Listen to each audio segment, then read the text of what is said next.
Computer వచ్చింది sir. Computer ఇంకా నాకు రాలేదు సార్. ఇంటికనే సరిగా అన్నం తినమని హాస్టల్కి వేస్తే హాస్టల్ కూడా సరిగా పెట్టారు చూడండి సార్. అసలు ఏం చదువుకో చెప్పండి సార్.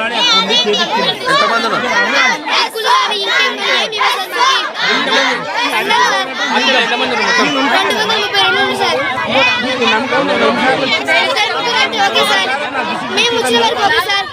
ఇప్పుడే కాదు సార్, ఆమె ఎప్పుడైతే వచ్చిందో అప్పటి నుంచి ఇదే సార్. మా అక్క వాళ్ళు కూడా ఉంది సార్.